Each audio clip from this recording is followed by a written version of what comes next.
Baik, akan saya lanjutkan seperti yang tadi. Makalah yang kedua adalah tentang nilai maksimum dan minimum.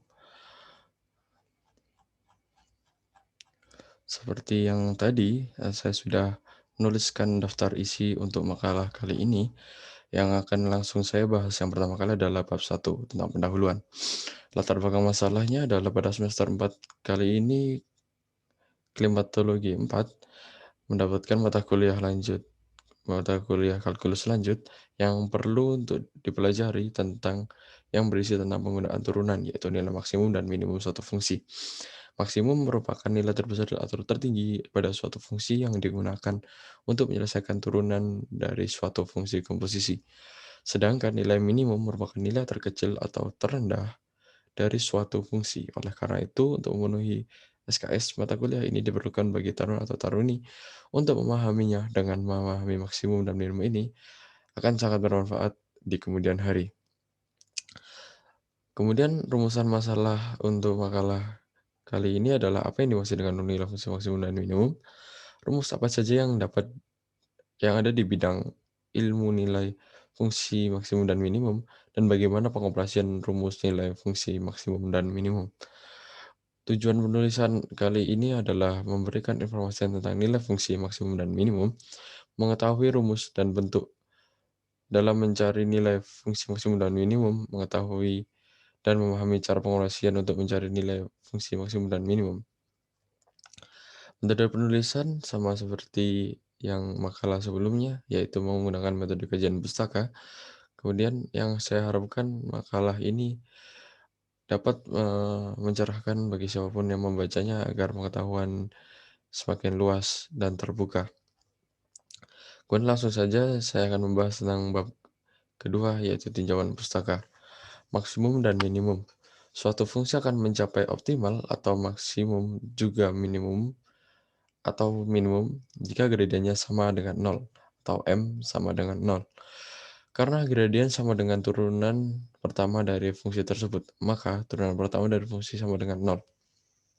Atau turunan f(x) sama dengan nol. Hal ini terjadi karena ada titik-titik kritis. Nilai maksimum dan minimum dapat juga dikatakan sebagai nilai ekstrim. Hal-hal yang patut menjadi perhatian adalah sebagai berikut. Titik kritis adalah sebarang titik dalam daerah asal suatu fungsi, yaitu titik ujung, selang, titik stasioner, dan titik singular. Kemudian, seperti yang sudah dijelaskan tadi, titik ujung yang akan dijelaskan adalah batas dari sebuah daerah asal atau domain suatu fungsi. Dalam hal ini, selang yang dimaksud adalah selang tertutup. Titik stasioner adalah sebuah titik yang membuat turunan pertama dari suatu fungsi sama dengan nol. Kemudian titik singular adalah sebuah titik yang membuat turunan pertama suatu fungsi adalah menjadi tidak ada nilainya. Kemudian teorema eksistensi maksimum dan minimum berlaku jika f kontinu. Pada selang tertutup, maka f mempunyai nilai maksimum dan minimum. Kemudian bagaimana untuk uji turunannya? Untuk uji turunan pertama, kondisi di mana nilai fx dan fy naik, kemudian turunan ini menunjukkan relatif maksimum atau lokal maksimum. Kondisi di mana nilai fx dan fy turun kemudian naik, menunjukkan relatif minimum atau lokal maksimum. Kondisi di mana nilai salah satu fx dan atau fy naik kemudian turun dan nilai fungsi yang lain turun kemudian naik dinamakan titik pelana. Nilai fx untuk x0, y0 dan maka sama dengan 0, dan fy untuk x0 dan f0 sama dengan 0. Kemudian pada uji turunan kedua, andaikan fx, y mempunyai turunan parsial dan kontinu di suatu lingkungan, maka nilai maksimum lokal jika diskriminan lebih dari 0 adalah fx-nya kurang dari 0, nilai minimum lokal jika diskriminan lebih dari 0, dan fx-nya lebih dari 0. Titik pelana untuk diskriminan kurang dari 0, dan tidak ada kesimpulan jika diskriminan sama dengan 0. Maka akan saya jelaskan bab 3 soal dan pembahasan untuk lebih mudah memahami makalah kedua kali ini. Untuk memahami nilai fungsi dan menu, maka perhatikan soal dan pembahasan berikut ini. Akan saya jelaskan 3 soal yang mengawali 5 soal pada makalah kali ini.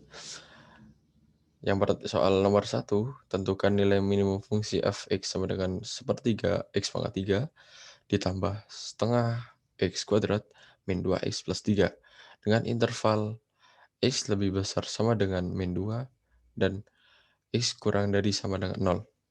Maka diselesaikan dengan cara menentukan nilai fungsi pada batas intervalnya, yaitu f min 2 dan f 0. Dapat dilihat di bawah bagaimana cara penyelesaian dari nomor 1 secara langkah per langkahnya. Maka dapat dihasilkan nilai dari suatu fungsi ini adalah dengan nilai minimum fungsi f(x) adalah 3. Kemudian untuk soal nomor 2, tentukanlah nilai maksimum dan minimum suatu fungsi f(x) sama dengan 6x pangkat 2 min x pangkat 3 pada interval x lebih besar min 1 dan x kurang dari 3. Maka dapat dilihat bagaimana langkah per langkah untuk menyelesaikan nomor 2. Nomor 2 memiliki hasil untuk f min 1-nya adalah 7, kemudian f2-nya adalah 16, dan f3-nya adalah 27. Jadi nilai maksimum adalah 27 dengan nilai minimum adalah 0. Untuk nomor 3, fungsi y sama dengan sepertiga 6 sepertiga dikali buka kurung n min 2 kuadrat x pangkat 3 ditambah x kuadrat dikurangi 5nx. Mempunyai nilai minimum min 27 untuk x-nya yaitu sama dengan 3. Maka tentukanlah nilai n. Di nomor 3 ini caranya cukup panjang, tapi sudah saya tuliskan langkah per langkahnya. Mulai dari penulisan diketahui, kemudian pemasukan substitusi, sehingga diperoleh hasilnya. Untuk hasil akhir substitusi adalah 0 sama dengan 3n min 8 dikalikan n min 3. Kemudian untuk substitusi yang sudah dihasilkan, berarti nilai f minimum tercapai saat x sama dengan 3. Jadi nilai n adalah 3. Berikut ini adalah nomor 4 dan nomor 5 yang sudah saya tuliskan tadi. Dengan hasil kesimpulan makalah ini adalah, pada pembahasan di atas dapat disimpulkan bahwa nilai maksimum dan minimum suatu fungsi merupakan penggunaan dari aplikasi turunan, sehingga nilai maksimum dan minimum ini berhubungan dengan turunan. Pada materi nilai fungsi maksimum dan minimum memberikan informasi cara pengerjaan suatu permasalahan, baik yang eksponensial atau trigonometri. Kesimpulan yang didapat adalah penggunaan nilai fungsi maksimum dan minimum dapat menjadi solusi penyelesaian atau suatu permasalahan untuk menentukan besar kecil suatu nilai yang ditujukan oleh kurva atau persamaan yang telah ditentukan. Hal tersebut tentu berguna dalam pengambilan dan pengolahan data untuk bahan penelitian lebih lanjut. Mungkin itu saja dari saya. Terima kasih. Wassalamualaikum warahmatullahi wabarakatuh.